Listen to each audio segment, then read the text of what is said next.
विवाह को मैं सामाजिक समझौता समझता हूं और उसे तोड़ने का अधिकार न पुरुष को है न स्त्री को। समझौता करने के पहले आप स्वाधीन हैं, समझौता हो जाने के बाद आपके हाथ कट जाते हैं।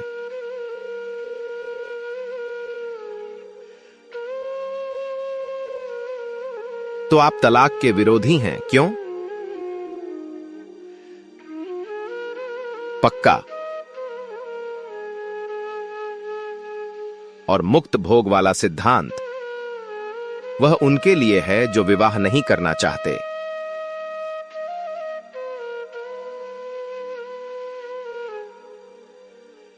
अपनी आत्मा का संपूर्ण विकास सभी चाहते हैं, फिर विवाह कौन करे और क्यों करे? इसीलिए कि मुक्ति सभी चाहते हैं, पर ऐसे बहुत कम हैं जो लोभ से अपना गला छुड़ा सकें।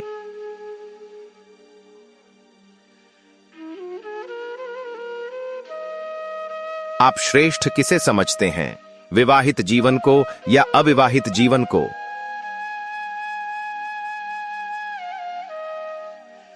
समाज की दृष्टि से विवाहित जीवन को, व्यक्ति की दृष्टि से अविवाहित जीवन को।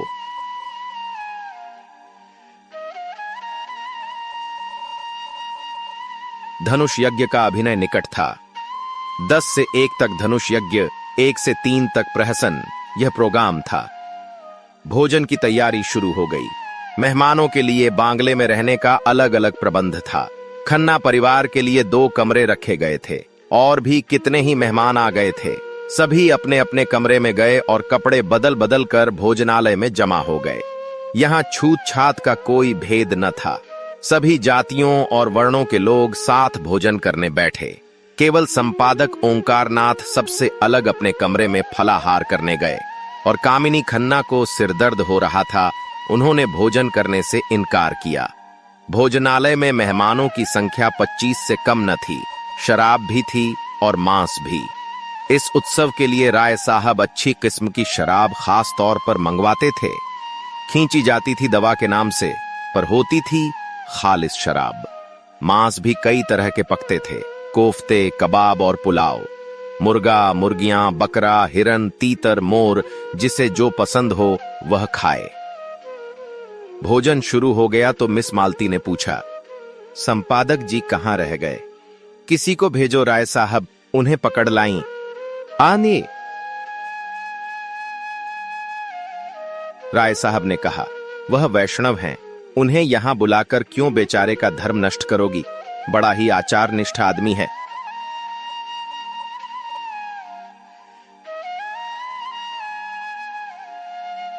अजी और कुछ न सही, तमाशा तो रहेगा।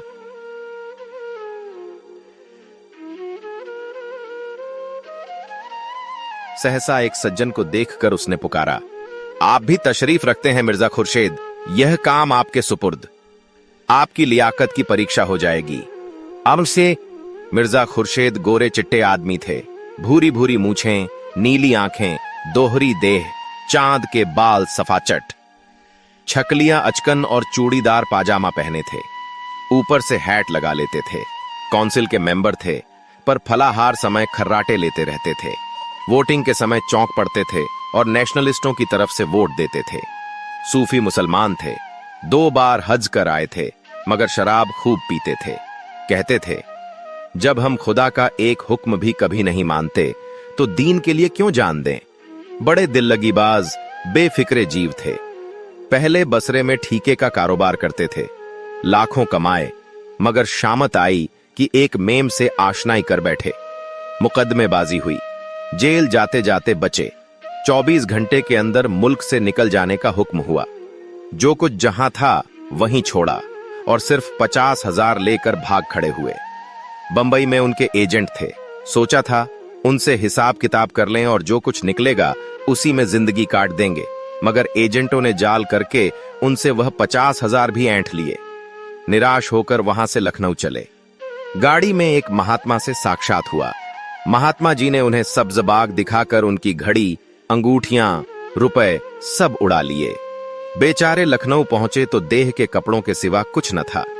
राय साहब से पुरानी मुलाकात थी। कुछ उनकी मदद से और कुछ अन्य मित्रों की मदद से एक जूते की दुकान खोल ली। वह अब लखनऊ की सबसे चलती हुई जूते की दुकान थी। 400-500 रोज की बिक्री थी। जनता को उन पर थोड़े ही दिनों में इतना विश्वास हो गया कि एक बड़े भारी मुस्लिम ताल्लुकेदार को नीचा दिखाकर काउंसिल में पहुंच गए। अपने जगह पर बैठे बैठे बोले, जी नहीं, मैं किसी का दीन नहीं बिगाड़ता। यह काम आपको खुद करना चाहिए। मजा तो जब है कि आप उन्हें शराब पिलाकर छोड़ें। यह आपके हुस्न के जादू की आजमाइश है। चारों तरफ से आवाजें आईं। हाँ हाँ मिस मालती, आज अपना कमाल दिखाइए। मालती ने मिर्जा को ललकारा, कुछ इनाम दोगे? रे समा बाता रेस के देसी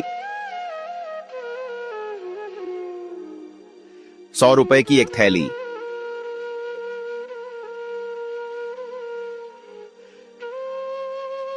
हुश, 100 रुपए। लाख रुपए का धर्म बिगाड़ूं 100 के लिए।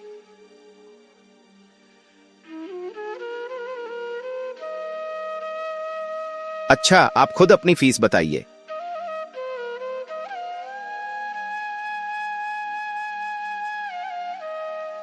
1000, कौड़ी कम नहीं। अच्छा, मंजूर।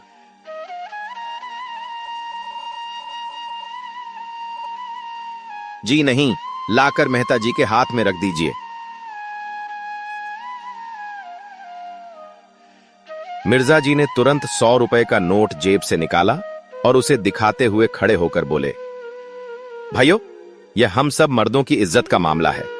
अगर मिस मालती की फरमाइश न पूरी हुई तो हमारे लिए कहीं मुंह दिखाने की जगह न रहेगी। अगर मेरे पास रुपए होते तो मैं मिस मालती की एक एक अदा पर 1-1 लाख कुर्बान कर देता। एक पुराने शायर ने अपने माशूक के एक काले तिल पर समरकंद और बोखारा के सूबे कुर्बान कर दिए थे। आज आप सभी साहबों की जवामर्दी और हुस्न परस्ती का इम्तिहान है। जिसके पास जो कुछ हो सच्चे सूरमा की तरह निकाल कर रख दे। आपको इल्म की कसम, माशूक की अदाओं की कसम, अपनी इज्जत की कसम, पीछे कदम न हटाइए। मर्दों, रुपए खर्च हो जाएंगे, नाम हमेशा के लिए रह जाएगा। ऐसा तमाशा लाखों में भी सस्ता है। देखिए, लखनऊ के हसीनों की रानी एक जाहिद पर अपने हुस्न का मंत्र कैसे चलाती है। ये भाषण समाप्त करते ही मिर्जा जी ने हर एक की जेब की तलाशी शुरू कर दी। पहले मिस्टर खन्ना की तलाशी हुई। उनकी जेब से 5 रुपए निकले। बागी अब के। मिर्जा ने मुंह फीका करके कहा, वाह खन्ना साहब वाह, नाम बड़े दर्शन थोड़े। इतनी कंपनियों के डायरेक्टर, लाखों की आमदनी और आपके जेब में 5 रुपए। लाहौल विला कुवत कहां है मेहता? आप जरा जाकर मिसेज खन्ना से कम 100 रुपए वसूल कर लाएं।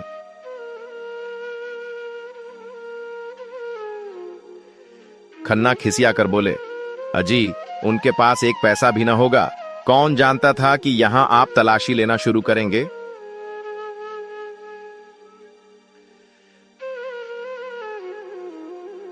खैर, आप खामोश रहिए, हम अपनी तकदीर तो आजमा लें।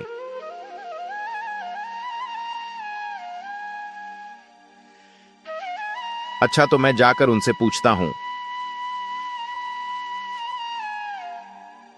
जी नहीं, आप यहां से हिल नहीं सकते। मिस्टर मेहता, आप फिलासफर हैं, मनोविज्ञान के पंडित। देखिए, अपनी भद न कराइएगा। मेहता शराब पीकर मस्त हो जाते थे। उस मस्ती में उनका दर्शन उड़ जाता था और विनोद सजीव हो जाता था। लपक कर मिसेज खन्ना के पास गए और 5 मिनट ही में मुंह लटकाए लौट आए।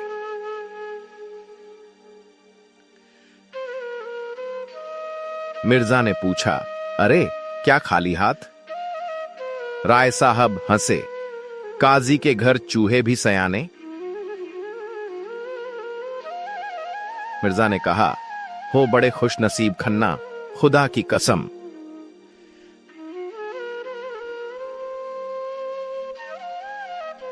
मेहता ने कहकहा मारा और जेब से 100-100 रुपए के 5 नोट निकाले।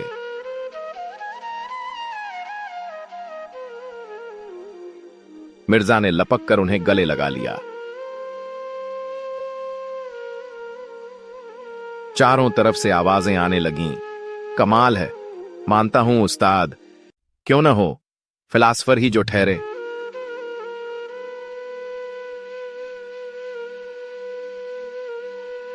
मिर्जा ने नोटों को आंखों से लगाकर कहा, भाई मेहता, आज से मैं तुम्हारा शागिर्द हो गया। बताओ क्या जादू मारा? मेहता अकड़कर लाल लाल आंखों से ताकते हुए बोले, अजी कुछ नहीं, ऐसा कौन सा बड़ा काम था? जाकर पूछा, अंदर आऊं? बोली, आप हैं मेहता जी, आइए। मैंने अंदर जाकर कहा, वहां लोग ब्रिज खेल रहे हैं। मिस मालती 500 रुपए हार गई हैं और अपने अंगूठी बेच रही हैं। अंगूठी 1000 से कम की नहीं है, आपने तो देखा है। बस वही, आपके पास रुपए हों तो 500 रुपए देकर 1000 की चीज ले लीजिए, ऐसा मौका फिर न मिलेगा। मिस मालती ने इस वक्त रुपए न दिए तो बेदाग निकल जाएंगी। पीछे से कौन देता है, शायद इसीलिए उन्होंने अंगूठी निकाली है कि 500 रुपए किसके पास धरे होंगे। मुस्कुराई और चट अपने बटुए से 5 नोट निकालकर दे दिए और बोली, मैं बिना कुछ लिए घर से नहीं निकलती, न जाने कब क्या जरूरत पड़े।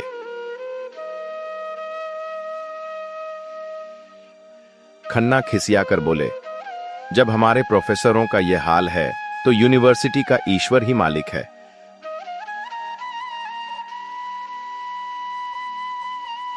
खुर्शेद ने घाव पर नमक छिड़का, अरे तो ऐसी कौन सी बड़ी रकम है जिसके लिए आपका दिल बैठा जाता है?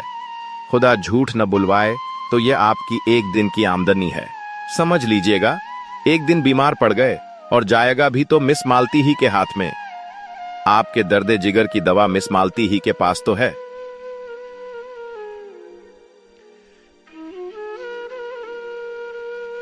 मालती ने ठोकर मारी, देखिए मिर्जा जी, तबेले में लतियाहूज अच्छी नहीं।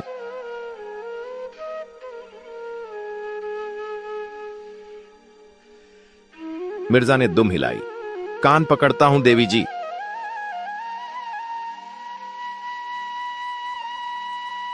मिस्टर तनखा की तलाशी हुई, मुश्किल से 10 रुपए निकले। मेहता की जेब से केवल 98 निकली। कई सज्जनों ने 1-1, 2-2 रुपए खुद दिए। हिसाब जोड़ा गया तो 300 की कमी थी। यह कमी राय साहब ने उदारता के साथ पूरी कर दी।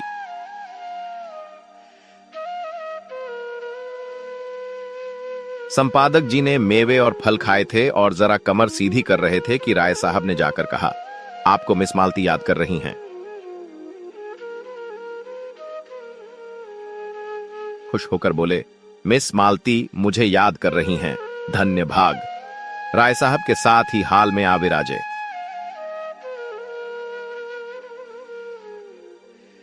उधर नौकरों ने मेजें साफ कर दी थीं। मालती ने आगे बढ़कर उनका स्वागत किया।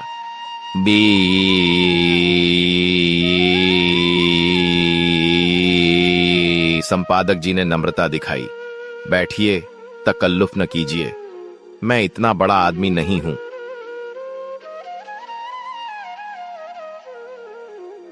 मालती ने श्रद्धा भरे स्वर में कहा, आप तकल्लुफ समझते होंगे, मैं समझती हूं, मैं अपना सम्मान बढ़ा रही हूं। यूं आप अपने को कुछ न समझें और आपको शोभा भी यही देता है। लेकिन यहां जितने सज्जन जमा हैं, सभी आपकी राष्ट्र और साहित्य सेवा से भली भांति परिचित हैं। आपने इस क्षेत्र में जो महत्वपूर्ण काम किया है, अभी चाहे लोग उसका मूल्य न समझें, लेकिन वह समय बहुत दूर नहीं है। मैं तो कहती हूं वह समय आ गया है जब हर एक नगर में आपके नाम की सड़कें बनेंगी, क्लब बनेंगे, टाउन हॉलों में आपके चित्र लटकाए जाएंगे। इस वक्त जो थोड़ी बहुत जागृति है, वह आप ही के महान उद्योगों का प्रसाद है। आपको यह जानकर आनंद होगा कि देश में अब आपके ऐसे अनुयायी पैदा हो गए हैं जो आपके देहात सुधार आंदोलन में आपका हाथ बटाने को उत्सुक हैं, और उन सज्जनों की बड़ी इच्छा है कि यह काम संगठित रूप से किया जाए और एक देहात सुधार संघ स्थापित किया जाए जिसके आप सभापति हों। ओंकार नाथ के जीवन में यह पहला अवसर था कि उन्हें चोटी के आदमियों में इतना सम्मान मिले।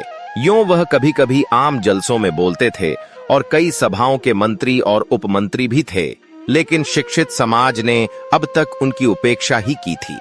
उन लोगों में वह किसी तरह मिल न पाते थे, इसलिए आम जलसों में उनकी निष्क्रियता और स्वार्थांधता की शिकायत किया करते थे और अपने पत्र में एक एक को रगेदते थे। कलम तेज थी, वाणी कठोर, साफ गोई की जगह उच्छृंखलता कर बैठते थे, इसीलिए लोग उन्हें खाली ढोल समझते थे। उसी समाज में आज उनका इतना सम्मान। कहाँ हैं आज स्वराज और स्वाधीन भारत और हंटर के संपादक? आकर देखें और अपना कलेजा ठंडा करें। आज अवश्य ही देवताओं की उन पर कृपा दृष्टि है। सद्योग कभी निष्फल नहीं जाता, आर्षियों का वाक्य है।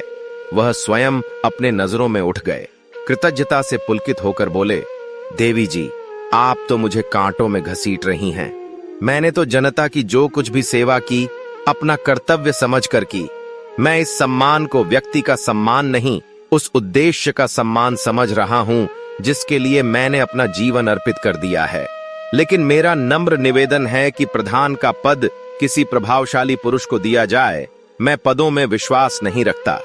मैं तो सेवक हूं और सेवा करना चाहता हूं।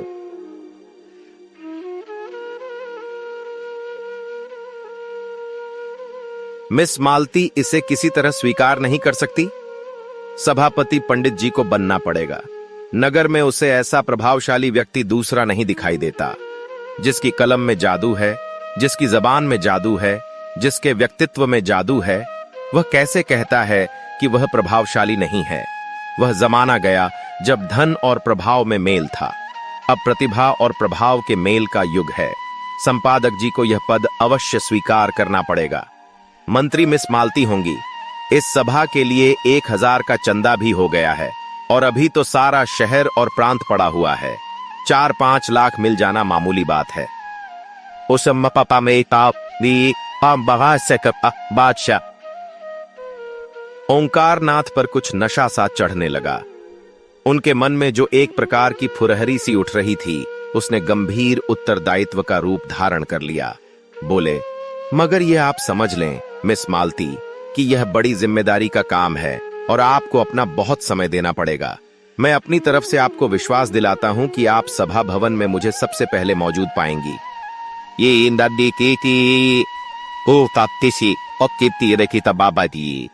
मिर्जा जी ने पुचारा दिया।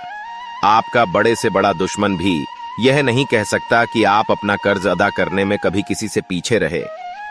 अरे आप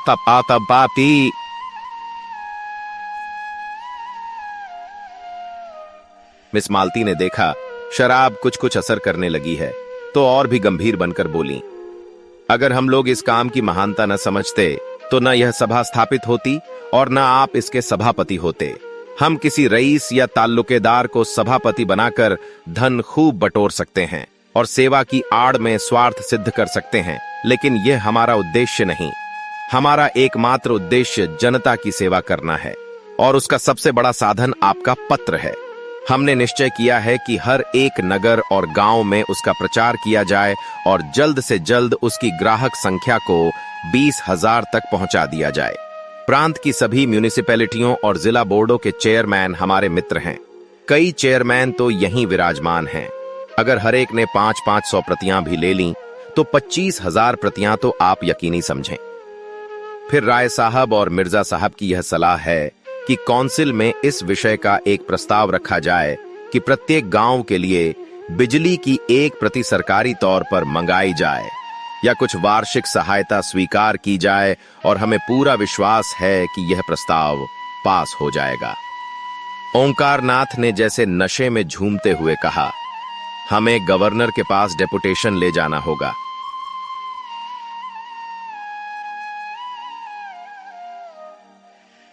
मिर्जा खुर्शीद बोले, जरूर जरूर।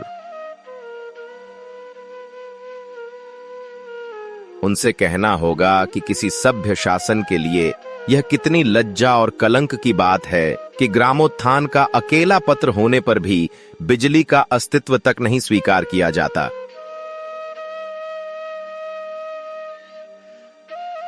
मिर्जा खुर्शीद ने कहा, अवश्य अवश्य।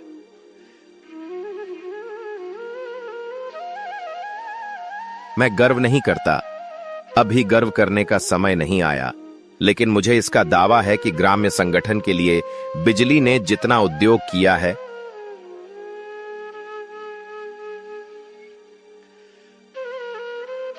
मिस्टर मेहता ने सुधारा, नहीं महाशय, तपस्या कहिए।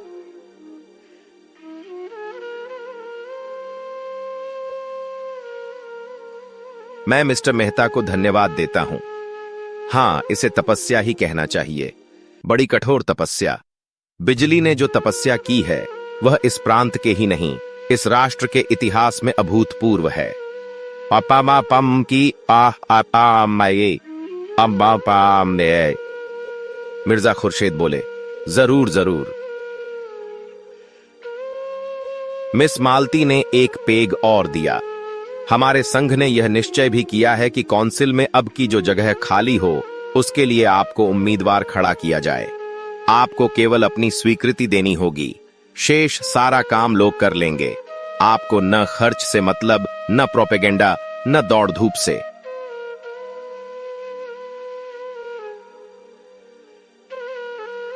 ओंकारनाथ की आंखों की ज्योति दुगनी हो गई। गर्वपूर्ण नम्रता से बोले, मैं आप लोगों का सेवक हूं, मुझसे जो काम चाहे ले लीजिए। सामने हम लोगों को आपसे ऐसी ही आशा है। हम अब तक झूठे देवताओं के सामने नाक रगड़ते रगड़ते हार गए और कुछ हाथ न लगा। अब हमने आप में सच्चा पथ प्रदर्शक, सच्चा गुरु पाया है और इस शुभ दिन के आनंद में आज हमें एक मन, एक प्राण होकर अपने अहंकार को, अपने दंभ को तिलांजलि दे देनी चाहिए। हम में आज से कोई ब्राह्मण नहीं है, कोई शूद्र नहीं है, कोई हिंदू नहीं है, कोई मुसलमान नहीं है, कोई ऊंच नहीं है, कोई नीच नहीं है। हम सब एक ही माता के बालक, एक ही गोद के खेलने वाले, एक ही थाली के खाने वाले भाई हैं।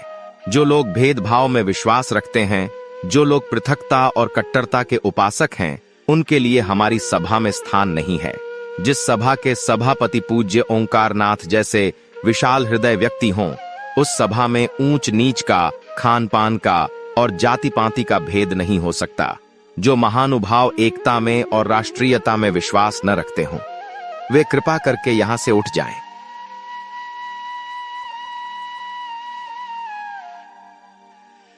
राय साहब ने शंका की। मेरे विचार में एकता का यह आशय नहीं है कि सब लोग खान पान का विचार छोड़ दें। मैं शराब नहीं पीता, तो क्या मुझे इस सभा से अलग हो जाना पड़ेगा?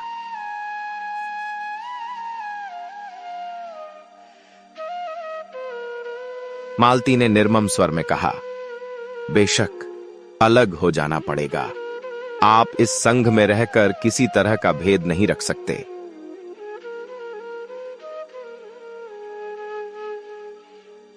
मेहता जी ने घड़े को ठोंका।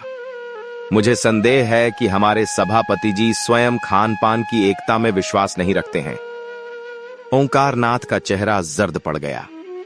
इस बदमाश ने यह क्या बेवक्त की शहनाई बजा दी। दुष्ट कहीं गढ़े मुर्दे न उखाड़ने लगे, नहीं यह सारा सौभाग्य स्वप्न की भांति शून्य में विलीन हो जाएगा।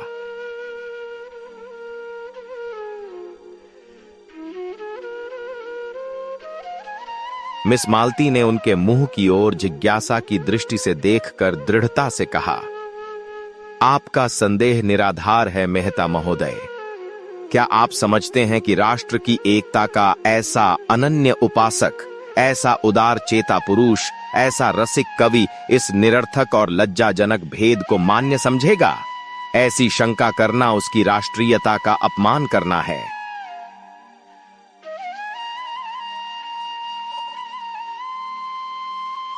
ओंकारनाथ का मुखमंडल प्रदीप्त हो गया। प्रसन्नता और संतोष की आभा झलक पड़ी।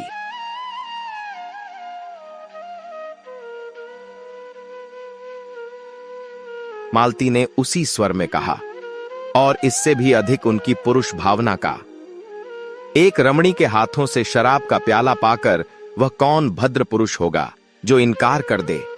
यह तो नारी जाति का अपमान होगा। उस नारी जाति का जिसके नयन बाणों से अपने हृदय को बिंधवाने की लालसा पुरुष मात्र में होती है, जिसकी अदाओं पर मर मिटने के लिए बड़े बड़े महीप लालायित रहते हैं। लाइए बोतल और प्याले और दौर चलने दीजिए। इस महान अवसर पर किसी तरह की शंका, किसी तरह की आपत्ति राष्ट्रद्रोह से कम नहीं।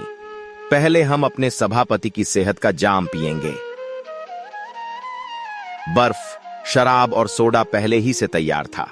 मालती ने ओंकारनाथ को अपने हाथों से लाल विष से भरा हुआ ग्लास दिया और उन्हें कुछ ऐसी जादू भरी चितवन से देखा कि उनकी सारी निष्ठा, सारी वर्ण श्रेष्ठता काफूर हो गई। मन ने कहा, सारा आचार विचार परिस्थितियों के अधीन है। आज तुम दरिद्र हो, किसी मोटर कार को धूल उड़ाते देखते हो तो ऐसा बिगड़ते हो कि उसे पत्थरों से चूर चूर कर दो। लेकिन क्या तुम्हारे मन में कार की लालसा नहीं है? परिस्थिति ही विधि है और कुछ नहीं। बाप दादों ने नहीं पी थी, न पी हो। उन्हें ऐसा अवसर ही कब मिला था? उनकी जीविका पोथी पत्रों पर थी। शराब लाते कहां से और पीते भी तो जाते कहां? फिर वह तो रेलगाड़ी पर न चढ़ते थे, कल का पानी न पीते थे, अंग्रेजी पढ़ना पाप समझते थे। समय कितना बदल गया है। समय के साथ अगर नहीं चल सकते तो वह तुम्हें पीछे छोड़कर चला जाएगा। ऐसी महिला के कोमल हाथों से विष भी मिले तो शिरोधार्य करना चाहिए। जिस सौभाग्य के लिए बड़े बड़े राजे तरसते हैं, वह आज उनके सामने खड़ा है। क्या वह उसे ठुकरा सकते हैं?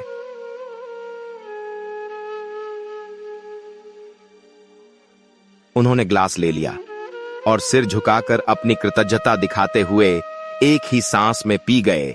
और तब लोगों को गर्व भरी आंखों से देखा, मानो कह रहे हों, अब तो आपको मुझ पर विश्वास आया। क्या समझते हैं, मैं निरापोंगा पंडित हूं। अब तो मुझे दंभी और पाखंडी कहने का साहस नहीं कर सकते?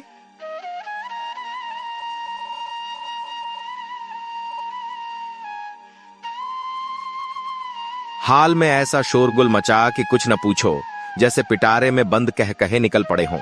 वाह देवी जी, क्या कहना है। कमाल है मिस मालती, कमाल है। तोड़ दिया, नमक का कानून तोड़ दिया, धर्म का किला तोड़ दिया, नेम का घड़ा फोड़ दिया। ओंकारनाथ के कंठ के नीचे शराब का पहुंचना था कि उनकी रसिकता वाचाल हो गई। मुस्कुराकर बोले, मैंने अपने धर्म की थाती मिस मालती के कोमल हाथों में सौंप दी और मुझे विश्वास है वह उसकी यथोचित रक्षा करेंगी। उनके चरण कमलों के इस प्रसाद पर मैं ऐसे 1000 धर्मों को न्योछावर कर सकता हूं।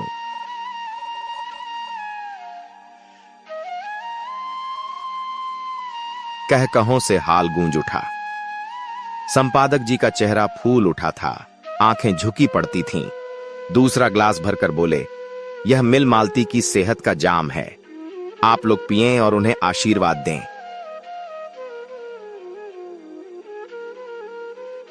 लोगों ने फिर अपने अपने ग्लास खाली कर दिए।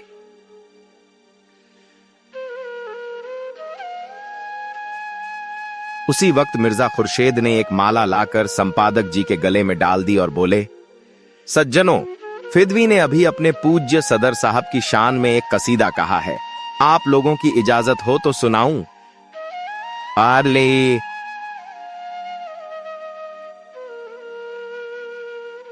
चारों तरफ से आवाजें आईं। हां हां, जरूर सुनाइए। ओंकारनाथ भंग तो आए दिन पिया करते थे और उनका मस्तिष्क उसका अभ्यस्त हो गया था, मगर शराब पीने का उन्हें यह पहला अवसर था। भंग का नशा मंथर गति से एक स्वप्न की भांति आता था और मस्तिष्क पर मेघ के समान छा जाता था। उनकी चेतना बनी रहती थी। उन्हें खुद मालूम होता था कि इस समय उनकी वाणी बड़ी लच्छेदार है और उनकी कल्पना बहुत प्रबल। शराब का नशा उनके ऊपर सिंह की भांति झपटा और दबोच बैठा। वह कहते कुछ हैं, मुंह से निकलता कुछ है। फिर यह ज्ञान भी जाता रहा।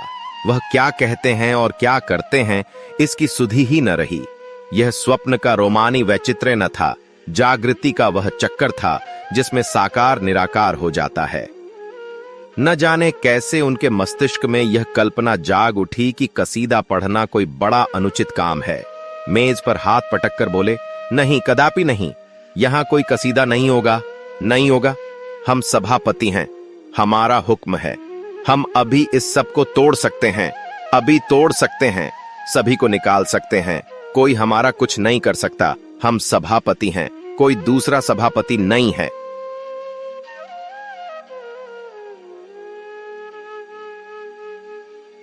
मिर्जा ने हाथ जोड़कर कहा, हुजूर, इस कसीदे में तो आपकी तारीफ की गई है।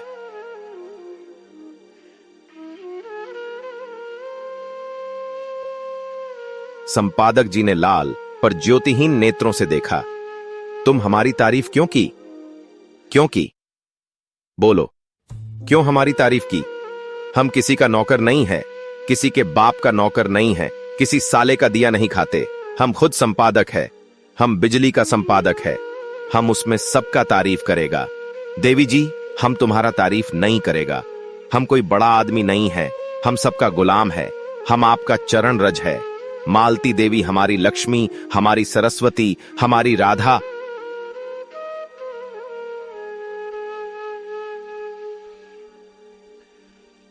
यह कहते हुए वे मालती के चरणों की तरफ झुके और मुंह के बल फर्श पर गिर पड़े। मिर्जा खुर्शेद ने दौड़कर उन्हें संभाला और कुर्सियां हटाकर वहीं जमीन पर लिटा दिया। फिर उनके कानों के पास मुंह ले जाकर बोले, राम राम सत्य है, कहिए तो आपका जनाजा निकालें।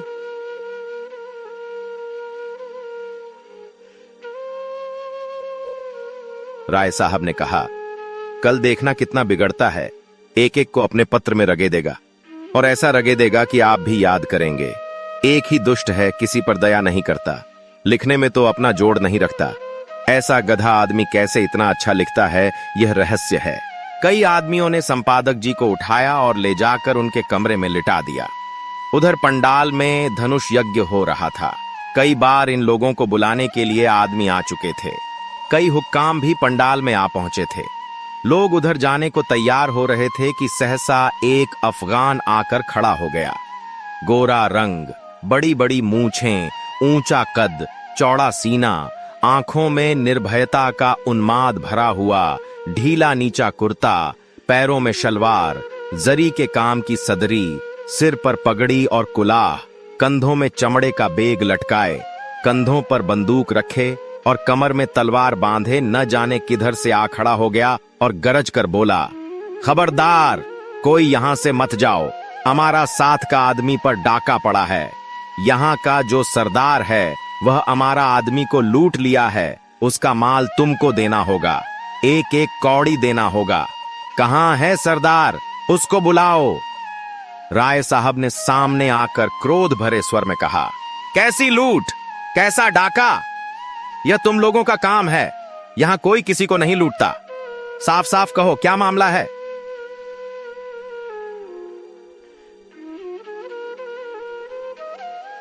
अफगान ने आंखें निकाली और बंदूक का कुंदा जमीन पर पटक कर बोला, हमसे पूछता है कैसा लूट, कैसा डाका? तुम लूटता है, तुम्हारा आदमी लूटता है। हम यहाँ की कोठी का मालिक है, हमारी कोठी में 25 जवान हैं। हमारा आदमी रुपए तहसील कर लाता था 1000, वह तुम लूट लिया और कहता है कैसा डाका? हम बताएगा कैसा डाका होता है। हमारा 2500 जवान अभी आता है, हम तुम्हारा गांव लूट लेगा। कोई साला कुछ नहीं कर सकता, कुछ नहीं कर सकता। खन्ना ने अफगान के तेवर देखे तो चुपके से उठे कि निकल जाएं। सरदार ने जोर से डांटा, कहां जाता तुम? कोई कहीं नहीं जा सकता, नहीं हम सबको कत्ल कर देगा, अभी फैर कर देगा। हमारा तुम कुछ नहीं कर सकता, हम तुम्हारा पुलिस से नहीं डरता। पुलिस का आदमी हमारा शकल देखकर भागता है। हमारा अपना कांसल है, हम उसको खत लिखकर लाट साहब के पास जा सकता है। हम यहां से किसी को नहीं जाने देगा। तुम हमारा 1000 रुपया लूट लिया, हमारा रुपया नहीं देगा तो हम किसी को जिंदा नहीं छोड़ेगा। तुम सब आदमी दूसरों के माल को लूट करता है और यहां माशूक के साथ शराब पीता है। एकम आदिता ने की। मिस मालती उसकी आंख बचाकर कमरे से निकलने लगी कि वह बाज की तरह टूटकर उनके सामने आ खड़ा हुआ और बोला, तुम इन बदमाशों से हमारा माल दिलवाए नहीं, मैं तुमको उठा ले जाएगा, अपने कोठी में जश्न मनाएगा। तुम्हारा हुस्न पर हम आशिक हो गया। या तो हमको 1000 अभी अभी दे दे या तुमको हमारे साथ चलना पड़ेगा। तुमको हम नहीं छोड़ेगा। हम तुम्हारा आशिक हो गया है, हमारा दिल और जिगर फटा जाता है। हमारा इस जगह 25 जवान है, इस जिला में हमारा 500 जवान काम करता है।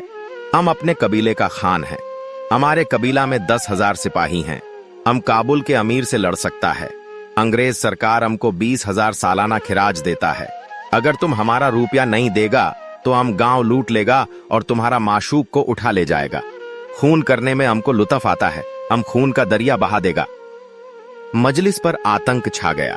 मिस मालती अपना चहकना भूल गईं। खन्ना की पिंडलियां कांप रही थीं। बेचारे चोट चपेट के भय से एक मंजिले बंगले में रहते थे। जीने पर चढ़ना उनके लिए सूली पर चढ़ने से कम न था। गर्मी में भी डर के मारे कमरे में सोते थे। राय साहब को ठकुराई का अभिमान था। वह अपने ही गांव में एक पठान से डर जाना हास्यास्पद समझते थे, लेकिन उसकी बंदूक को क्या करते। उन्होंने जरा भी ची छपड़ किया और इसने बंदूक चलाई। होश तो होते ही हैं यह सब, और निशाना भी इस सबों का कितना अचूक होता है। अगर उसके हाथ में बंदूक न होती तो राय साहब उससे सींग मिलाने को भी तैयार हो जाते। मुश्किल यही थी कि दुष्ट किसी को बाहर नहीं जाने देता। नहीं, दम के दम में सारा गांव जमा हो जाता और इसके पूरे जत्थे को पीट पाट कर रख देता।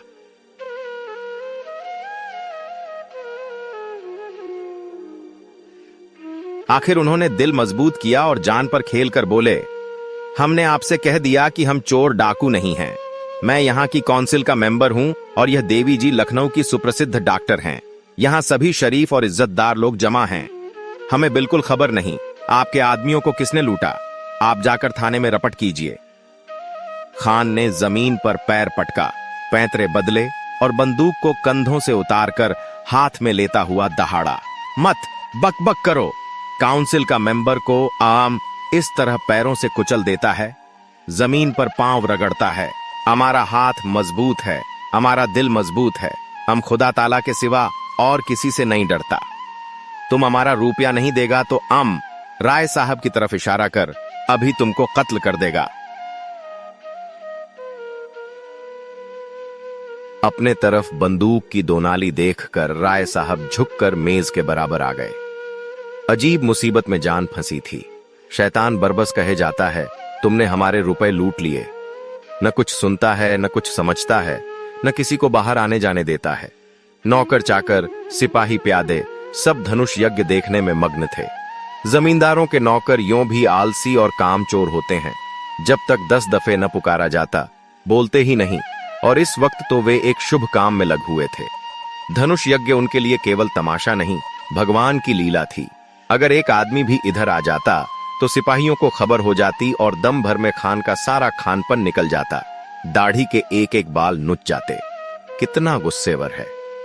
होते भी तो जल्लाद हैं, न मरने का गम न जीने की खुशी।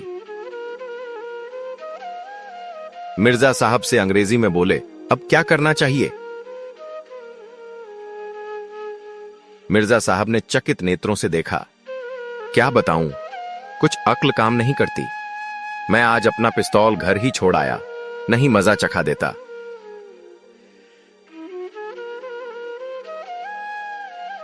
खन्ना रोना मुंह बनाकर बोले, कुछ रुपए देकर किसी तरह इस बला को टालिए।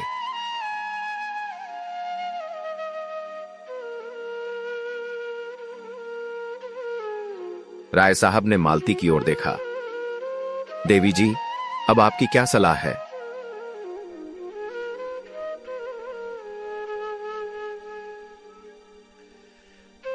मालती का मुखमंडल तमतमा रहा था। बोली, होगा क्या?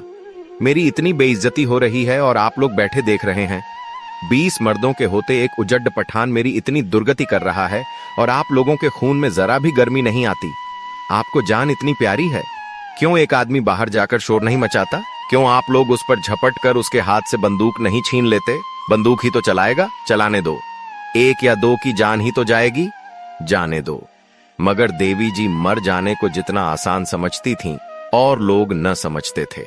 कोई आदमी बाहर निकलने की फिर हिम्मत करे और पठान गुस्से में आकर 10-5 फैर कर दे तो यहां सफाया हो जाएगा।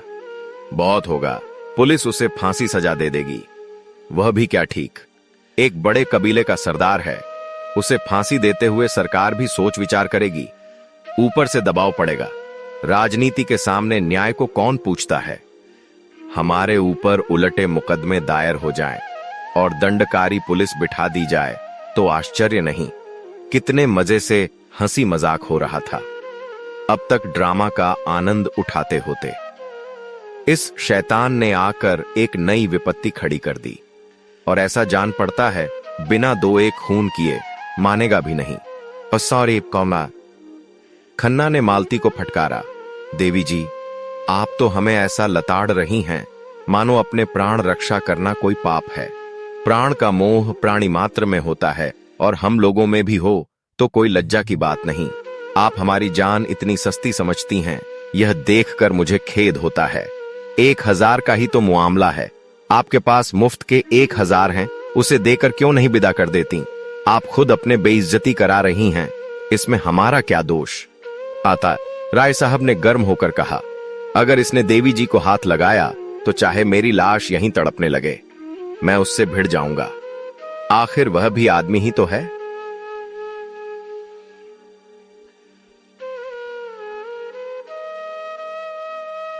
मिर्जा साहब ने संदेह से सिर हिलाकर कहा, राय साहब, आप अभी तो इन सबों के मिजाज से वाकिफ नहीं हैं।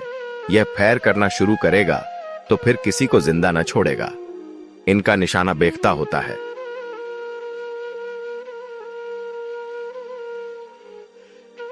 तनखा बेचारे आने वाले चुनाव की समस्या सुलझाने आए थे।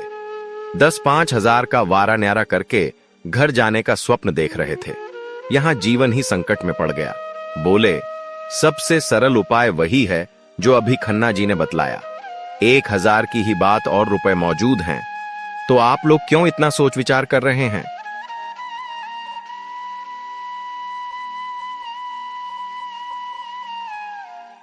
मिस मालती ने तनखा को तिरस्कार भरी आंखों से देखा। आप लोग इतने कायर हैं, यह मैं न समझती थी।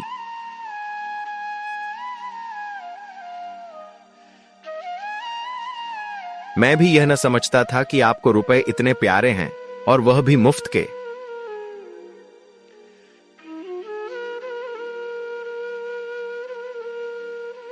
जब आप लोग मेरा अपमान देख सकते हैं तो अपने घर की स्त्रियों का अपमान भी देख सकते होंगे।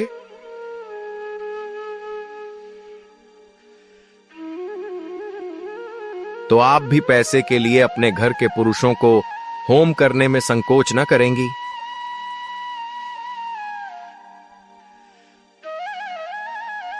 खान इतनी देर तक झल्लाया हुआ सा इन लोगों की गिटपिट सुन रहा था। एकाएक गरज कर बोला, अब नीयू मानेगा। इतनी देर यहां खड़ा है, तुम लोग कोई जवाब नहीं देता। जेब से सीटी निकालकर, तुमको एक लम्हा और देता है। अगर तुम रुपया नहीं देता तो हम सीटी बजाएगा और हमारा 25 जवान यहां आ जाएगा, बस।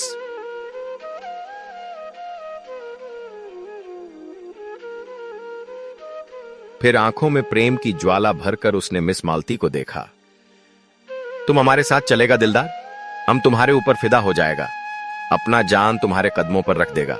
इतना आदमी तुम्हारा आशिक है, मगर कोई सच्चा आशिक नहीं है। सच्चा इश्क क्या है दिखा देगा। तुम्हारा इशारा पाते ही अपने सीने में खंजर चुभा सकता है।